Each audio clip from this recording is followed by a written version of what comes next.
Well, just when you thought the Epstein files were being delayed and forgotten about, there's been a big drop over the weekend, and there's some big names in these files. And I just want to remind you that there's a difference between being in the emails and on this so-called list. But let's talk about it. Joining me live now is former White House Chief of Staff, Mick Mulvaney. Mick, thanks so much for your time. Geez, there's some big names here. Can we start perhaps with Bill Gates? He's in Australia at the moment. He was at the tennis. He's issued a denial, but geez, this is damaging. It is, Laura, but you have to give sort of the right preface here, which is this is raw data.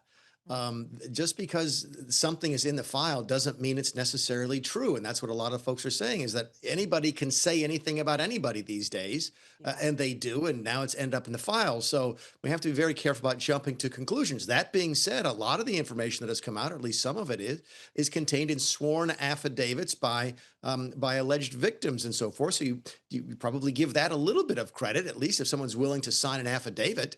But look, you're right. The bottom line is this: is that there's a ton of salacious information in here.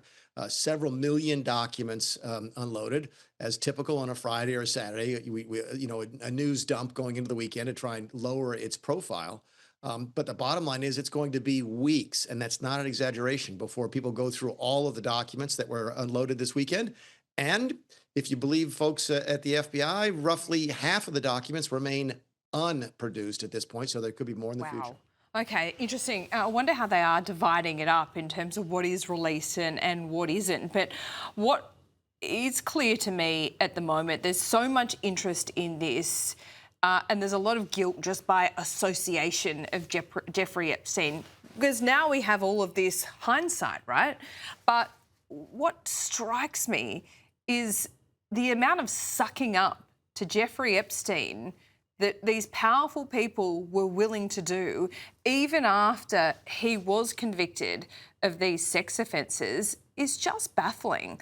Can you give us an idea of, when he was alive, just how powerful he was, and why did that power remain even after these convictions? I didn't move in those circles, so I didn't know Jeffrey Epstein. I know a bunch of the people who are named in various pieces of these files and so forth and these reports. If you're asking me, do I think that sex and power have an impact on people? Yeah, they probably have for a long time, and it looks like that's what this was about. One of the more interesting things that, to your point, Laura, that's come up over the last 48 hours is whether or not these documents seem to indicate that the Kremlin was involved somehow in Epstein's operation. Was the KGB helping to fund this? That could go to your point about, why did he have so much money? Why did he have so much ability? Why did he have so much power? If he was being assisted by the KGB in order to, develop dirt on famous people, that would explain part of it. But again, this is still very early in the analysis. Yeah, and of course there's the conspiracy that he was actually working for Israel's Mossad as well, but there's nothing in these files that would be giving any credence to that theory. But the big names, Elon Musk, Donald Trump, apparently mentioned 1,000 times in this latest dump. Again, it doesn't make him guilty of anything, but I'm looking at, I guess we can call it collateral damage as well. We've got these big headline figures, but also people like Peter Attia, who now works for CBS. He's become, this longevity guru. And some of the email exchange, I think there's a big entertainment value in this, and people poring over these private correspondence is going to have, well, look, there's a lot of news columns that are going to be written about this. It makes our job a lot easier here in the news. It's not going away. And how many times have you and I talked about that over the course of the last year since Donald Trump got elected, about how they've mismanaged, the administration has, the drip, drip, drip of these documents and of this material. You have to ask yourself why this all just wasn't put out at one time in January.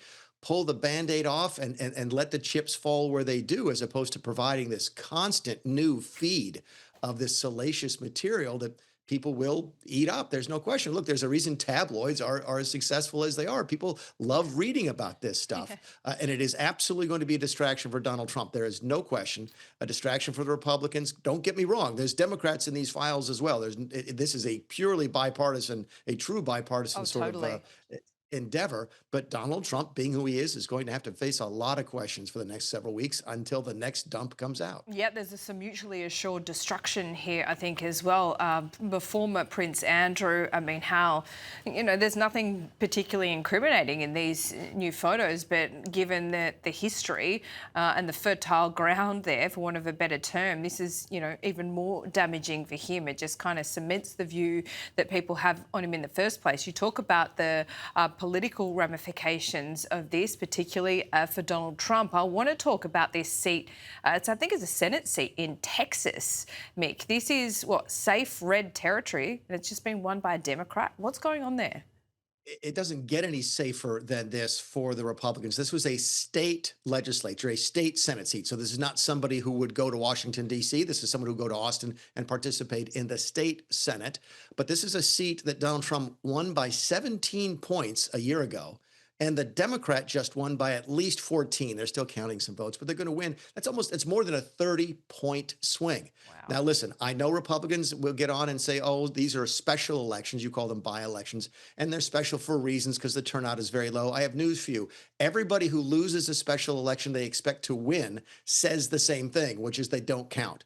But they absolutely just count. If you go look at the turnout was really low, but the people who voted were still registered Republicans. What So were this the is factors at play there, do you think? And how can you tie it to what's happening at a federal level? Yeah, it's an economy thing. Right. There would be there could be I'm not familiar. It would generally be perceived in Texas there could be a large Hispanic community because there's a large Hispanic community generally in Texas. And have they started to move away from Donald Trump in large part because of what ICE has been doing on immigration? It could be a combination of things. But the bottom line is this, is that if you take that same 30-point swing, and granted, it can't be, if it's like that, it could be the end of the world for Republicans. But even a similar swing like that, you could talk about losing control of the delegation in Texas, by having the Democrats be a majority of the seats in Texas. Remember, Texas was one of those seats that Donald Trump was relying on to give him more seats through redistricting.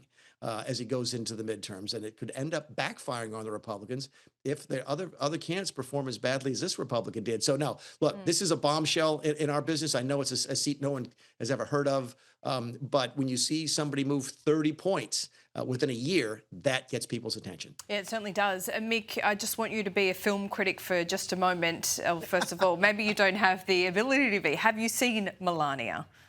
No, I haven't. I'm in Key West, Florida, and it hasn't made it down here yet. I do know this, is that it got terrible reviews and did pretty well financially. I think the online stuff has been very supportive. The professional critiques have been very, very critical, as you would imagine. The bottom line is this. It made about $8 or $9 million, which doesn't sound like much for a film that had roughly $75 million of costs behind it.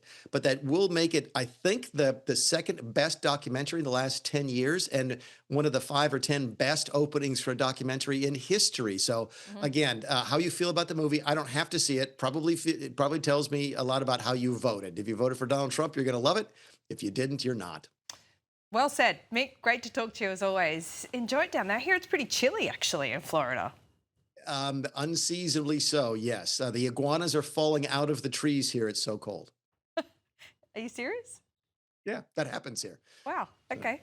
Well, I thought we were on the ones with some crazy Every wildlife now and then we give stories. you a run for your money. The iguanas aren't trying to kill us, though, so it's a little bit different. Everything down there is trying to kill you. Okay. Nice one. Thanks, Mick. I appreciate it. We'll Thanks see a you lot. soon.